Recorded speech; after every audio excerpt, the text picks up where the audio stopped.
the Tempel, voor, Liefde. I'm Celeste, talking to your host Brian about our upcoming retreat in Egypt. So let's get into the first question, Brian. What is it that you're most excited about with this retreat?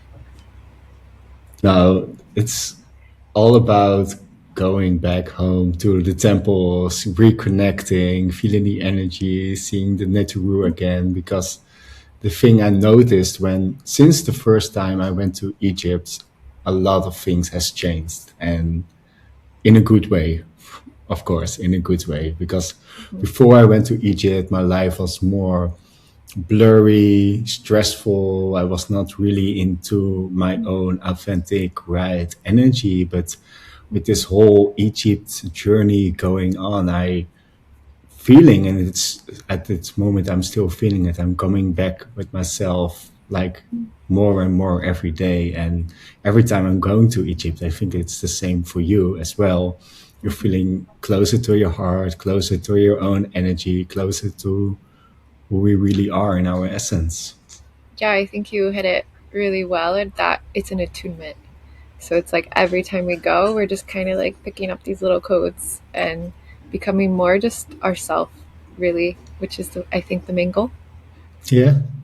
And I love that we were playing this little game. Like, we both prepared some questions. I did it on a masculine way by writing down all the questions, and you're in your feminine way because it's all in your energy. The intuitive nature of the feminine. So I'm really happy to ask you the next question. Okay. Let's see, which one did I choose? So many beautiful questions, Celeste. What makes this journey different from a regular group trip to Egypt? Well, I think we are really focusing on how to connect you into the energy. So there's a lot of retreats and groups that you can join that are focused on just walking around, looking at everything. Everything is so beautiful and can just captivate you and have you, looking at the walls forever because it just draws you in. But we're really focused on how do we attune our hearts to the temple in the way that the temple wants us to receive it. And so each temple is unique in their own energy. And so when we go to the temple, we're really focused on coming back to what is that energy and how does it relate to the energy that is unique to your system. And so we're really focused on less about the technical aspects. We'll give you paperwork, all of these things to, let your mind be at ease so you understand a little bit more. But really it's about how do you feel and how do you come back into your soul. We also are super excited because we're going to have a night in one of the temples. So we're going to be just completely immersed in this mother energy with this. And we'll tell you what that temple is if you reach out to us because it's a secret. Very excited about that one. Yes. And so I think it's all about how are we supporting you? Because there are other spiritual groups you can work with, but really it's about like, do you attune to our energy? Like, I'm carrying the Mu energy, the mother energy. You're carrying the masculine Amun-Ra energy. So it's a lot of duality. It's a lot of masculine, feminine, creating a union of our group. And so it's how do you find this interplay within your system? And so working with us, I think, is all about being able to receive both from the masculine and the feminine, and then working with the temples in that way. And I think it's also really fun to work with us because we are kind of playful. We're seriously playful. Serious playful. Also in the temples. Now we can really serious in the temple just to go into meditation, really connecting, dive into those old mysteries. And besides that, it's also so much fun to go with a group to Egypt and then explore the sacred lands, to the different restaurants and all the beautiful people who live there. It's so nice. Yeah. And I think we're also trying to create a really strong container. And so we've found locations where after you get all these kind of energetic upgrades, we're taking you back to a sanctuary where you can just rest in yourself and then through that, we'll have different experiences with meditations and different support, so that you're not alone in what you're feeling, and you can feel from the group and be supported from the group. And then also you get two different perspectives of what you're going through. But through us, we have a very similar mission of the light and carrying this energy, but we do it in very different ways. And so I think it's really nice that they get to experience both sides of what, you know, the world has to offer. And we have a mission of this light. And I think with that, we both have the understanding of play and just like how fun life can be. And so hopefully everyone has a lot of fun while they're going through their deeper parts of themselves as well with us. Yeah, but I have to ask, are you living in a tent? Stop.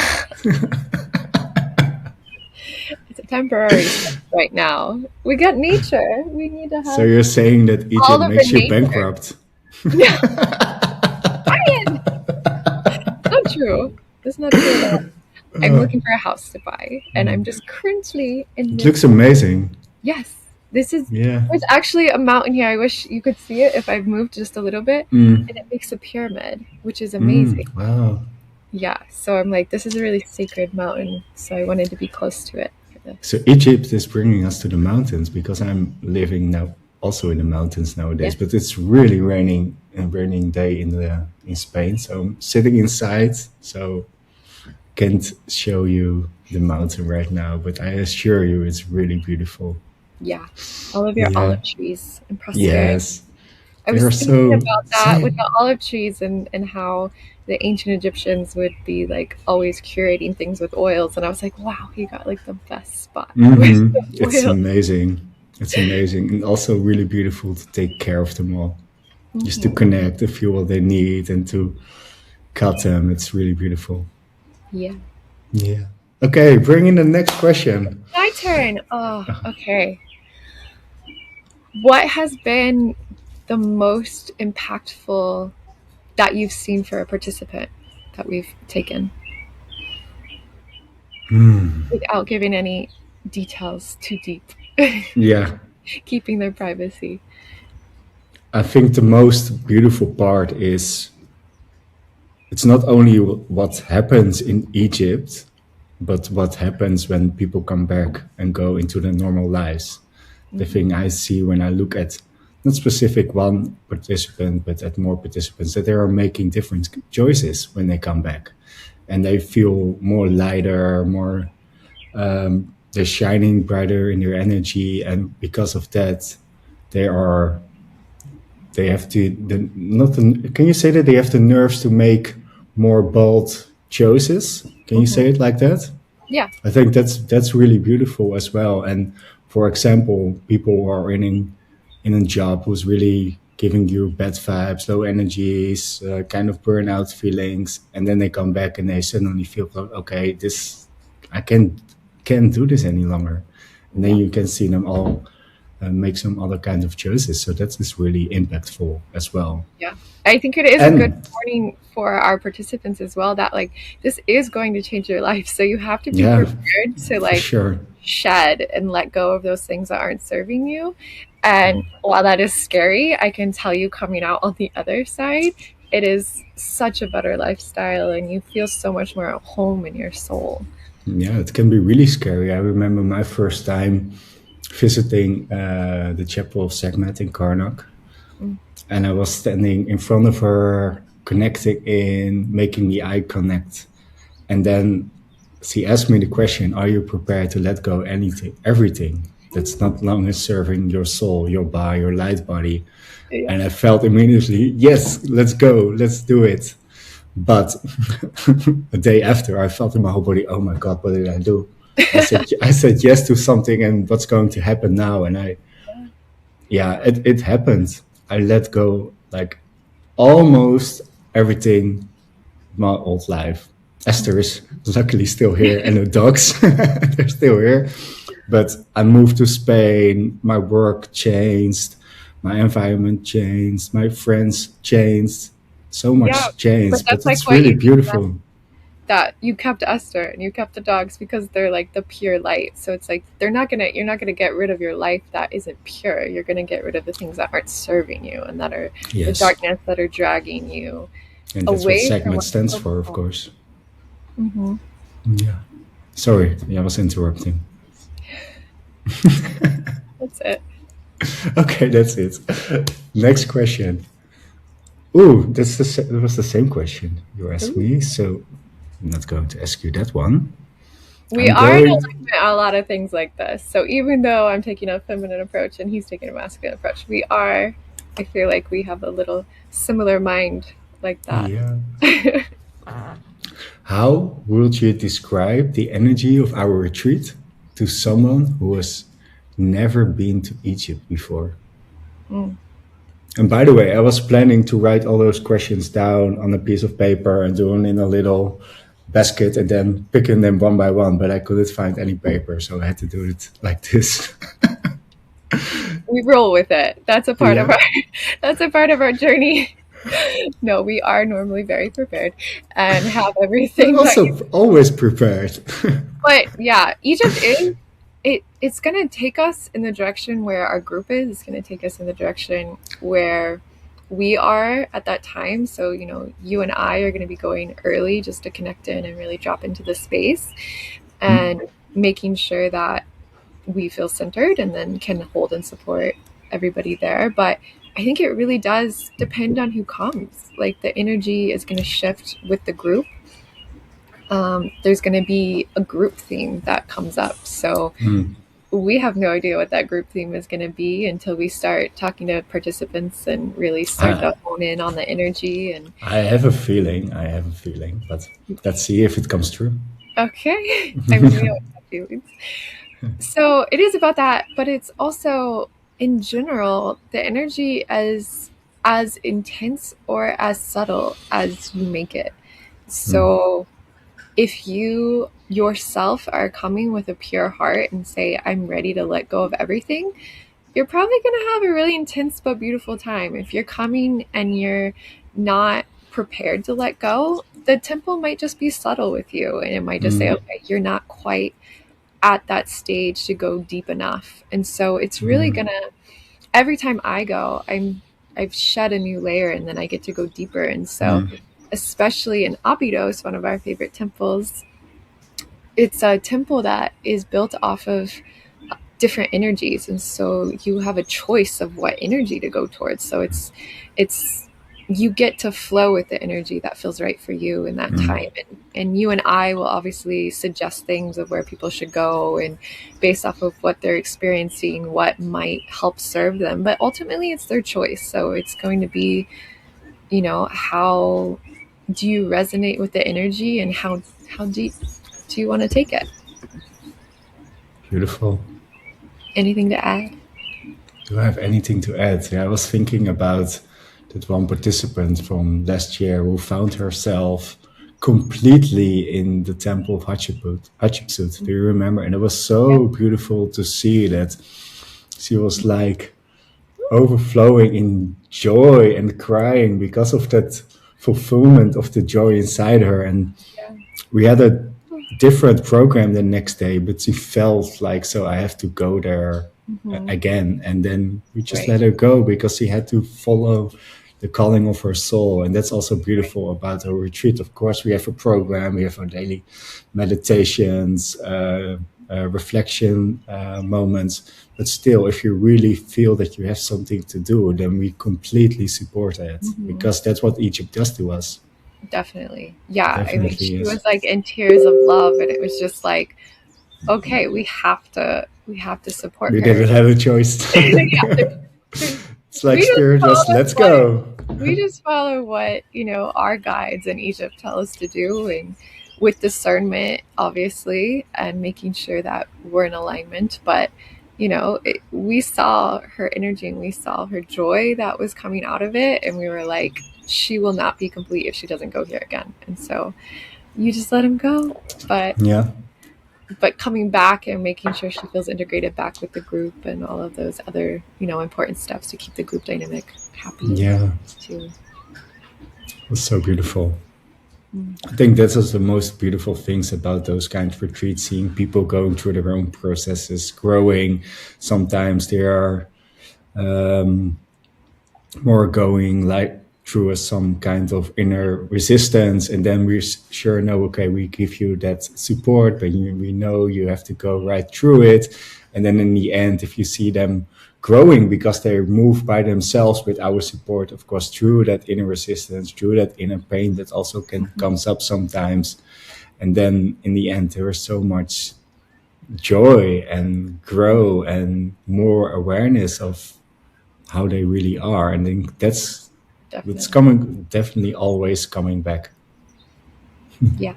It's always, how do we come back to our heart, and just how can we support them in that? Yeah. Okay, next question. What is your chosen style of support? How do you, if you see someone struggling through resistance, how would you handle that? Okay, so how do I approach? It depends. It really depends, because the first thing I always do is checking into the field. Okay, what does this person need? Before actually going to that person, because sometimes is what that person really needs is to go through it by themselves. And sometimes they need a question. Okay, what do you need? Something? Can I help you with something? Or just asking questions to see what's bothering, what is on their mind, what they really need. And when they give that answer, then I'm going deeper into it. So it's more like, okay, tuning into the energy. What do I notice? What do I feel? What does that person really need? Then going into asking questions, because when I'm tuning in and I feel those kind of things, of course, when I'm asking that person, it can be completely something else, right? Because always checking double. And then it depends on what the person gives me back. Maybe she says, okay, I need you to listen to something, or this is bothering, or I'm working through some old family dramas, and then just see how it goes. And then sometimes the way we work is, okay, someone is going through family drama.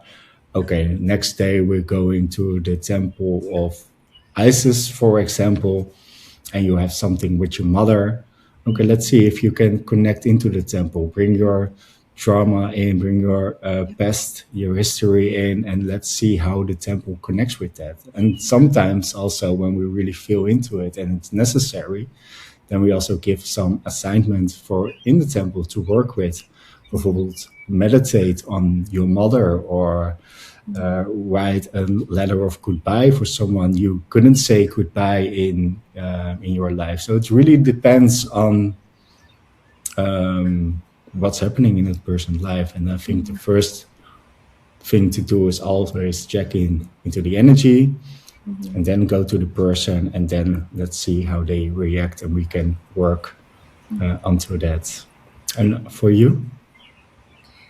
Yeah, we both work very similarly, in which we're checking into the energy of everything. This is what Egypt has taught us, is that we are conduits of our higher energies and these sources that we're working with, and we've devoted ourselves to a particular energy, and we're also learning, all the other little energies that are at play.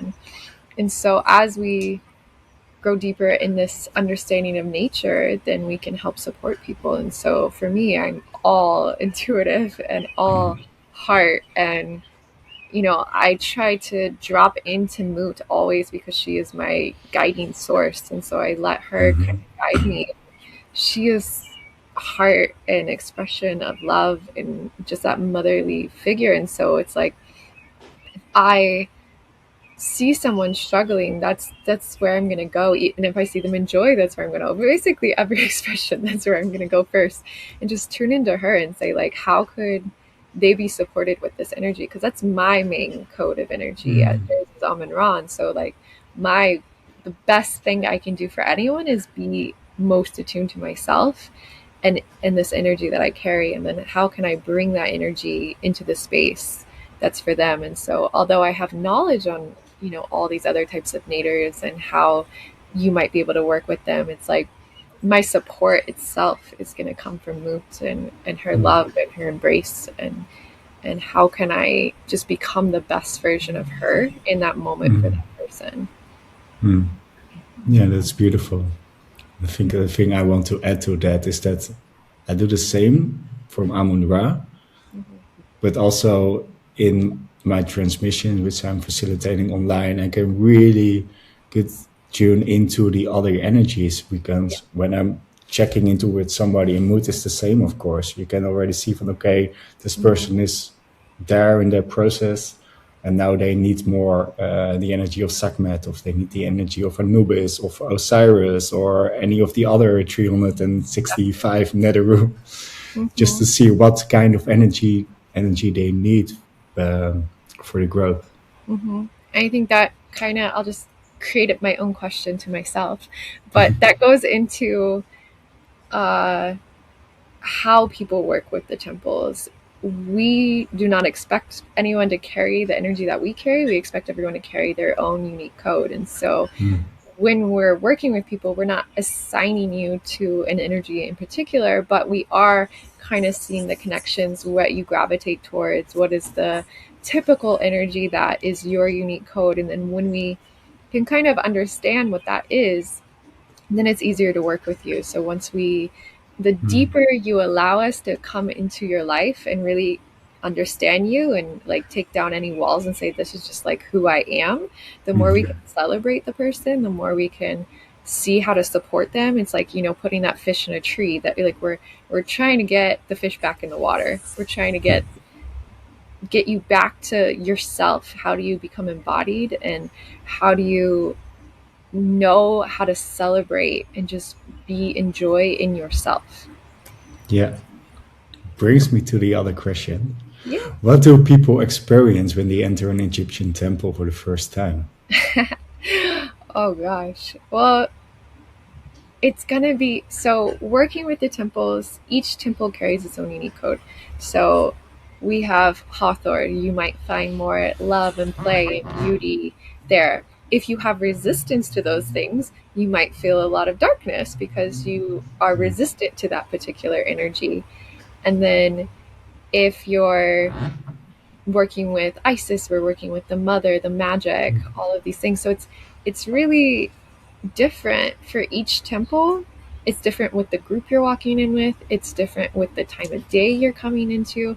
So it's a very different expression. And so we have spent a lot of time in these temples, and so we're consciously bringing them in times where they feel, the most supported and most secure, and hopefully the least amount of tourists there, and where they get to drop into themselves. But it's a wild card. You really don't know how you're going to feel until you walk in, and all you can do is surrender.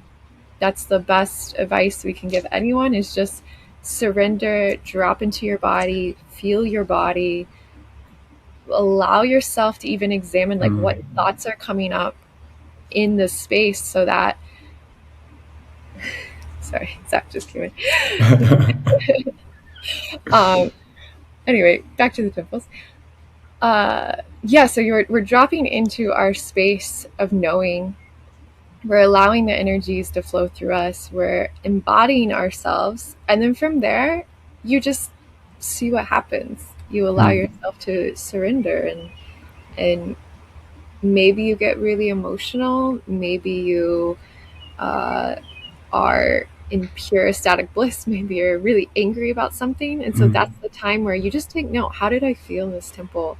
And then later you can come and examine it. Why would I feel resistance in a temple that's supposed to be all love? Okay, now this is something. That's a good question. And we can go into that. Maybe I thought about my brother or something like that. And then you're like, okay, for some reason he popped up in this space. Why would he pop up in this particular area? And then we can work with that. And it's not that you're going to know all the answers, but this is why we're here, to support in this. Oh, this thing is here, so this might make sense for you. And then you can contemplate that and start to work on yourself. It's beautiful. And that's the thing. the thing we also facilitating those morning practices, right? Mm-hmm. To drop into your bodies, to call in the Neteru, the old gods and goddesses of Egypt, for the ones who doesn't know who the Neteru are. Yeah. To do some meditation, to really check into our energy. How do we feel today? What's happening in my life? What's happening in my energy? Setting our daily intentions, and then going to the temple and just go into a place of surrender and just see whatever the temples wanted to communicate with you, because every time we say it beautiful, every time is different. You and can go these subtleties. Sorry. Mm-hmm. Yeah, you can. Okay. Go first. I was just saying there's these subtleties. So the temple, you might think, oh, I'm not getting a download, or I'm not getting these third eye visions, but maybe someone walks up to you and stirs up something in you. And so there's always something that you can reflect on. And there's always little bits of knowledge if we're open and aware. Mm-hmm. So that's why we really encourage people to take notes, like things that don't seem to make sense to you at the time, or you're like, oh, that's not important, later on become really important. So I was having an initiation in the temple, and I just saw a duck. Everyone else was like, I saw this light, and I saw, and then the light came down to you, and all of these like, mystical things. And I'm like, I saw a duck. And I thought that was like, I didn't understand it at all, but I wrote it down, and I talked to my teacher, and he's like, oh my gosh, the son of Ra is the duck, and went on this whole expression of why this is important. And so, yeah, just the subtleties that the temples can give us are really beautiful. Yeah, they are. Did you have something else to say since I interrupted? Yeah, I think I forgot. I was thinking, I think you are also mentioning it, because when you go into the temple, sometimes it is really subtle. Mm-hmm. And you just see a duck or a snake or a bat, or you suddenly see everywhere Isis or Osiris. It depends like what you really need in your own process. And I can see that every time you go to the temple, even when it's the same temple, it's different every time. And sometimes, sure, there doesn't happen a lot. It can also be that the day before you had some beautiful, crazy, life-changing experiences, and now you need a day of rest. Mm-hmm. And the temple's like, okay, just surrender, feel, explore all the beautiful symbols on the walls, in the energies. And then the next day you think, okay, yesterday was moi. But maybe your system is also just preparing for the other download, and getting one download after the other, after the other. The physical body also needs time to digest, right? Yes. And that's why we also eat a lot of foodies. Yes, the food is amazing in Egypt. The foodies in Egypt are really amazing. I'm cuddling my dog at the moment. Hi, Miles. Yeah. They are looking at me the whole day. It's almost 5 p.m. here in Spain, but it's like raining all the whole day. So we didn't have a walk. Yeah. Yes. They need a proper walk. Is it my question? Yes, I think it is. Okay. Well, I think I made up a question, but will people experience something in every temple? It depends from what point of view you look at it. So, like I said in the story here before, not always, as in sometimes it's really quiet. It's really about silence, recovering, just enjoying the weather, the warm sun, and then nice glass of sparkling water, for example. Yeah. But if you take a look at it from another point of view, maybe from the view of Amudra and Mut, from the point of non-duality, there is always something happening. Mm-hmm. And that's also an experience. Okay. So it can be very deep and profound, and you can see getting crowned by the Egyptians, by the Egyptian Neteru, and just receiving all those light into your system, and like it's pouring down on you, and can be that way. And the other way, it's just relax, opening, integrating. So I think that's That's the thing I'm already sharing with the question before. So sometimes I have to translate in my head. Just something to add to that is that, we're all this unique divine code. And so you may just not connect with that particular energy. That may not be what you need at this point in your life. It may not be what you need, ever. It may just be you're not supposed to be connecting with it in that moment, and that's okay. And so, like, for me, for instance, I went into Hathor the first time, and the only thing I felt was in the crypts, and that was an important part of my experience that year. I thought, I just don't really connect with the top part. That's fine. And then the next year, I was blasted with her. So it's really what do you need in that moment? And so there's a lot of emphasis that we say of non-judgment. Don't judge yourself for what you feel in the space. Don't judge yourself comparing yourself to the other participants. That's a really big key component that one is really important, that we harp on, because not only is the particular energy going to affect you in a different way, we also experience in different ways. And so some people never get a third eye vision. Some people are all third eye vision. Some people only feel into their bodies. Some people don't feel into their bodies. It's really just a practice of loving yourself and how you receive and how you can obtain this information.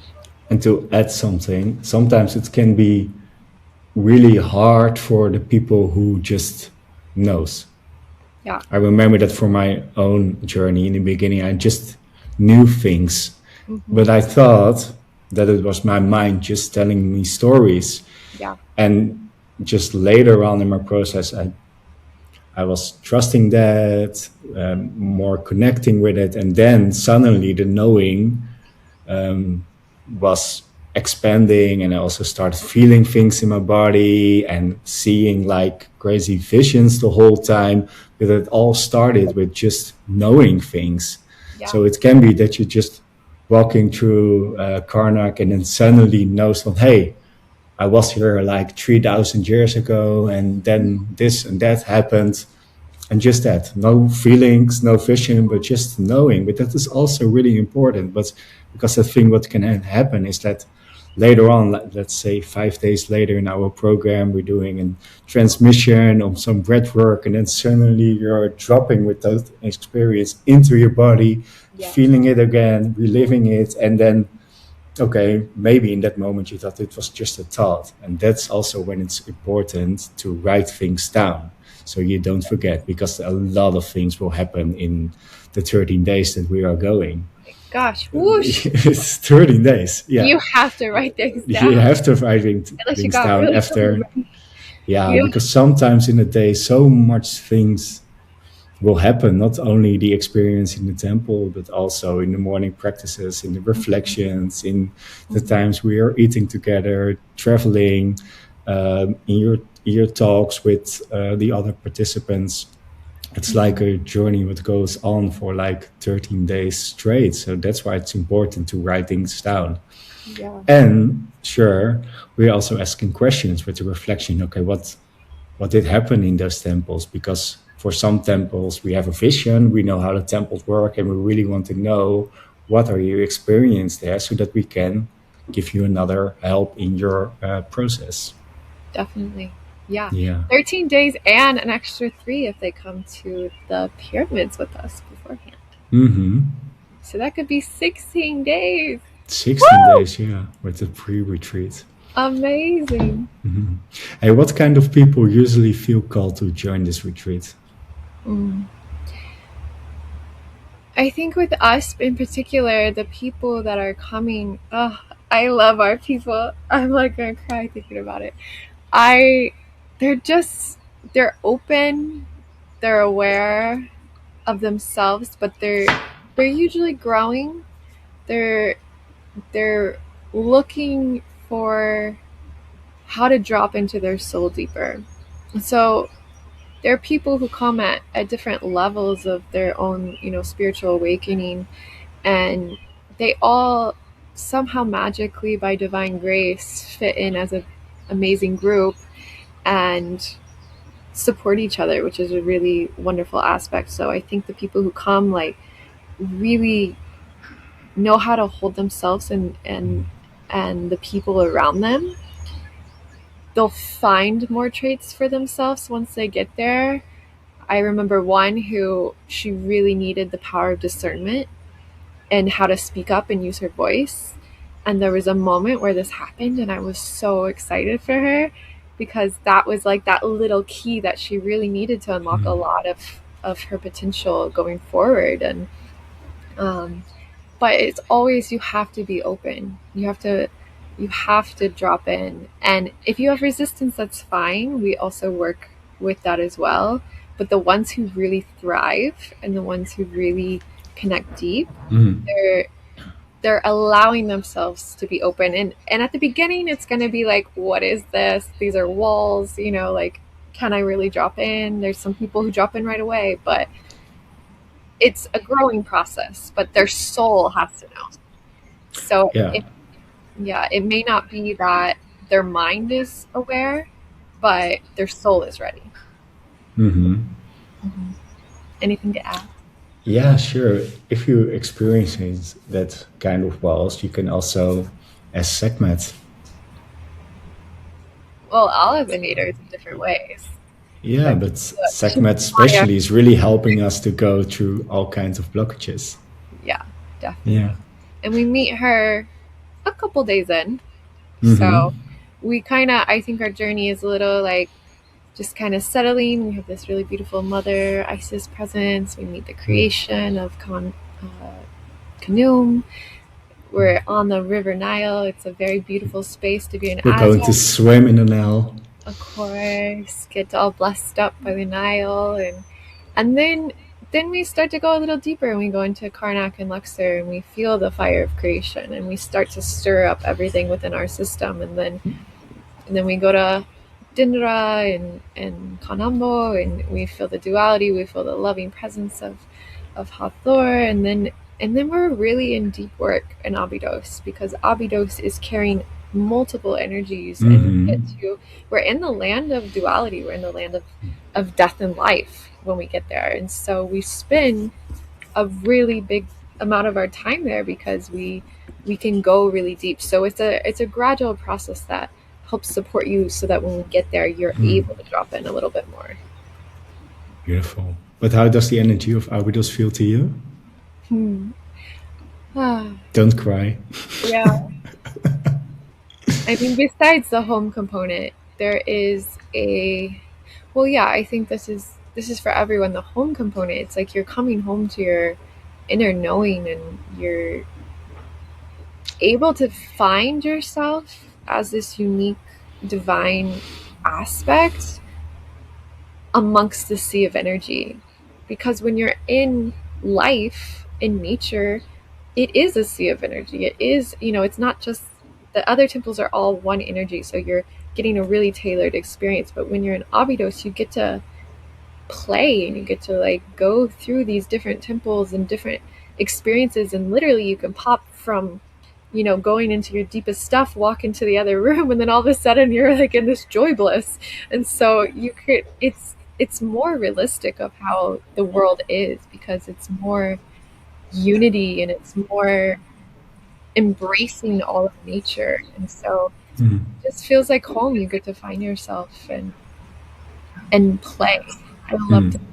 So Abydos is that for me. Yeah. How about you, Abydos? Yeah, for me it's home. The first time I entered this temple, I immediately felt like, okay, I have to do something here.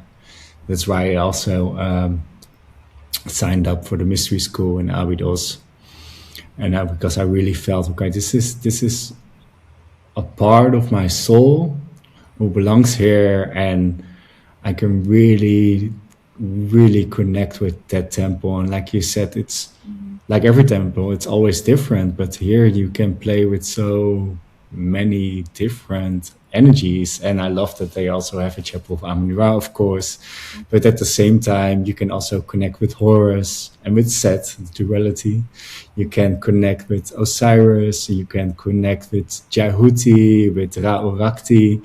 And they especially have a room also for spiritual operations, that kind of stuff. Yeah, it's so beautiful, and people have the most life-changing, transformational experience over there. And that's what Abydos is showing me the whole time. Like, we have that state of non-duality, but we have to live that non-duality here on Earth. And that's what Abydos is representing, those duality state on Earth, while remembering, okay, we are living in a state of duality, but it's not who we really are.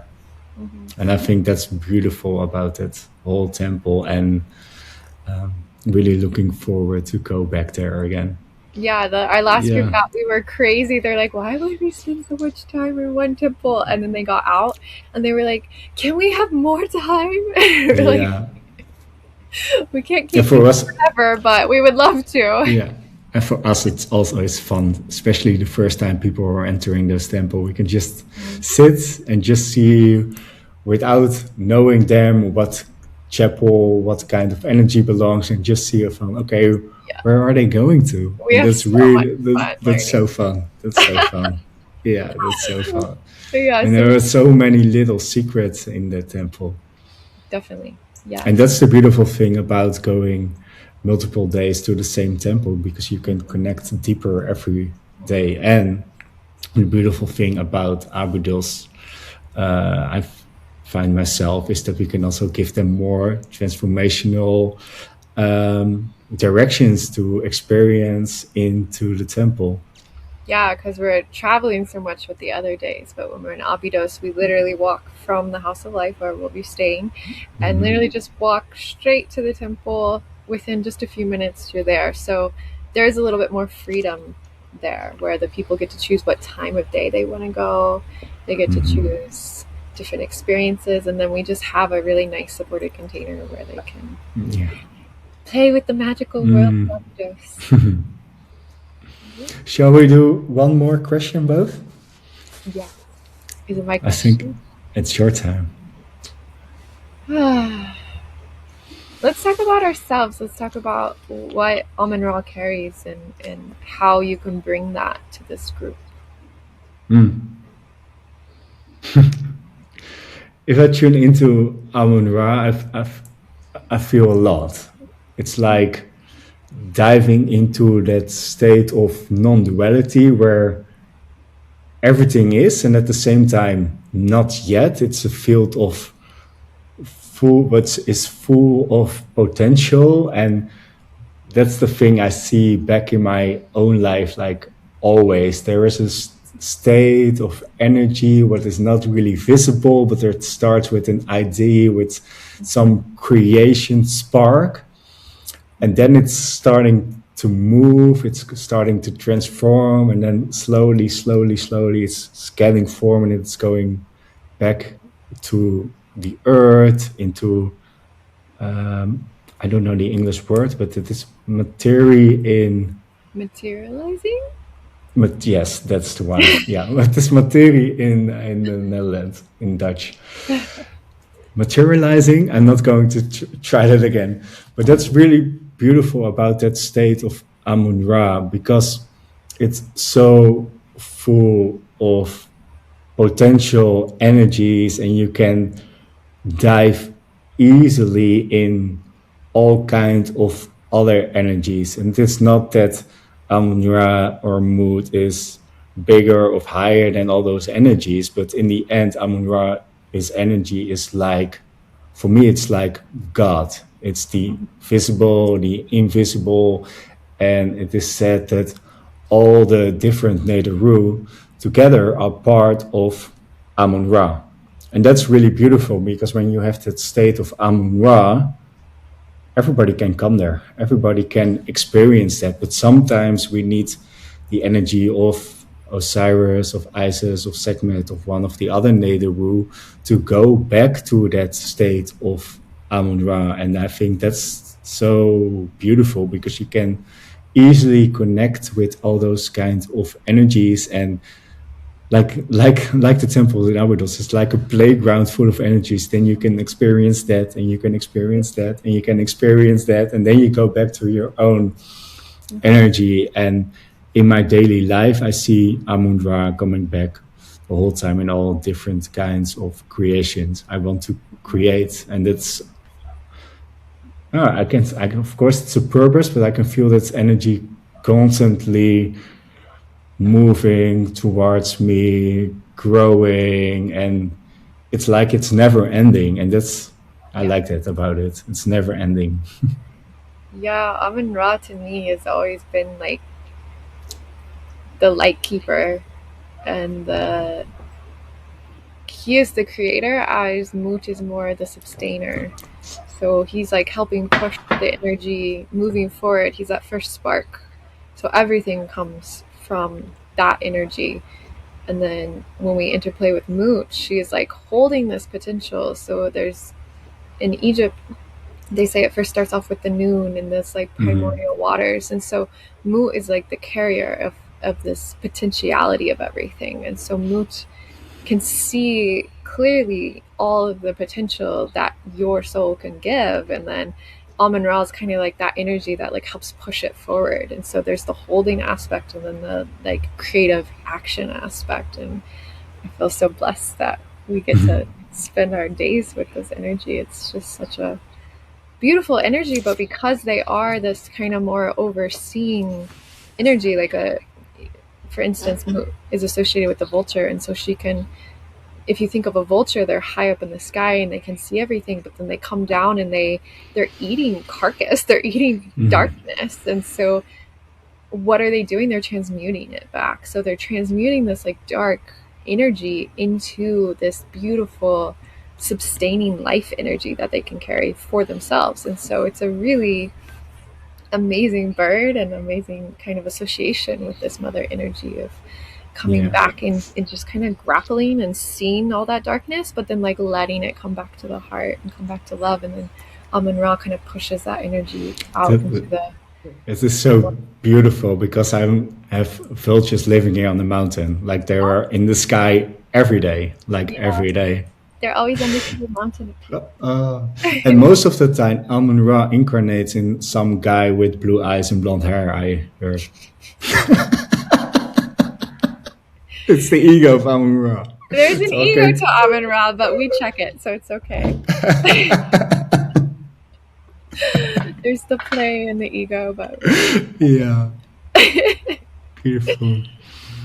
Okay, one more question for you. Okay. You have so many, so pick the best that could possibly help someone understand why they should come.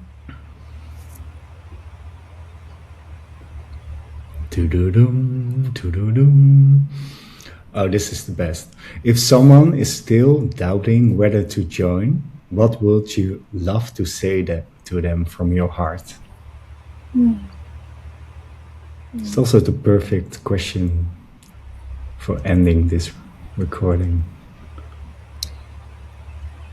I'm hearing that it's really about like the Neters want you there, and if you're feeling this call and you're seeing the signs, I don't think anyone comes to Egypt without some kind of sign or some sort of miraculous thing. For instance, last year I met someone on a mountain a week before we were supposed to go, and I was like, hey, by the way, if you want to come, and then there she was a week later, didn't even have a passport. So I think it's your soul knows. Your soul does know. So don't let the fear of anything stop you from coming back to your soul, whether that's meant to be here with us on this retreat or with someone else or in a different place entirely. It's like, do not let the fear take over. Don't let the darkness take over. Let your soul be the one that guides you. If you feel any sort of gut, visceral, like, yes, like those are the people I should be going there with. This is the group I should be going there with. A lot of people last year didn't even know our itinerary. Like they were just like, this is, there was something that resonated within them. And that's, I think, the group that we develop, that's going to be the people who drop in with us best, is that the people who feel should be with us. So we want you to feel as if our energies are what you need personally. We want you to feel safe. For me, I just lived in Egypt for 6 months, and I felt it was more safe than coming back to America. So for me, safety is not an issue. Obviously, we're keeping a close eye on the train and what's going on close to the time. But as of right now, I feel so held and supported. Emotions are just such, everyone makes you family. It's a really beautiful culture, and we are deep within the temple work, but we do interact with the culture at times, and I just feel really blessed to have made great connections, trust the people we're working with. But really, it's just your soul. Does your soul want to be here with us, and then make it happen? Take that action, that creative force of Amen Ra, call it in, and just take the leap. What was your sign, actually? My what? Your sign. My sun sign? No, not your sunshine. Your sign to go to Egypt. Oh, my sign. I was like, I'm an Aries. It's a ram. That's very Amen Ra. Yeah, my sign to go to Egypt. I was sitting with the rose and going deep with drinking rose. I put myself in dieta with a friend, and I just got visions of the temples, and I was not someone who gets visions at all. And I got very clear visions of very specific temples, very specific locations in the temples, which are very significant to me now that I've been and understand what those places are. But I was so confused. I had no idea what was going on. I just knew my soul said, you need to be here and figure out what these visions are. And so I was on a plane in 4 weeks, and I spent time there that first year. So a little over a month and a half. Yeah. So follow your signs. What was your sign? My sign was really visceral. I had the feeling that I had to go to Egypt someday, but I was just moving it forward into time because I thought I don't have any money and I have to create time for it, and I'm so busy with work and blah, blah, blah, blah, all those kinds of voices inside my head. And then I was in a meditation, and then Segment came out of nowhere, out of the dark, with her fully strong, fierce, fiery energy standing right in front of me, and I still can see her head like the head of the lioness, and she was telling me, you have to go to Egypt right now. Don't delay it. Don't move it to next year or the year after. Just come as quick as you can, and come visit me first in Karnak. So then I just bought my ticket a few months later, hired a car with a friend. I took a friend with me, and we just drove to the whole country of Egypt, from all the south to the north, from upper to lower, and we visited all those temples, and it was so beautiful and homecoming. That was my first experience, and a sign I couldn't ignore any longer. I'll tell the story about how we met, because 5 days before... You were in a bloody hurricane. 5 days before I'm supposed to be on a plane leaving DC. I live far from DC. So I was supposed to take a smaller flight to get to DC and then go from there. And I was in a hurricane 5 days before.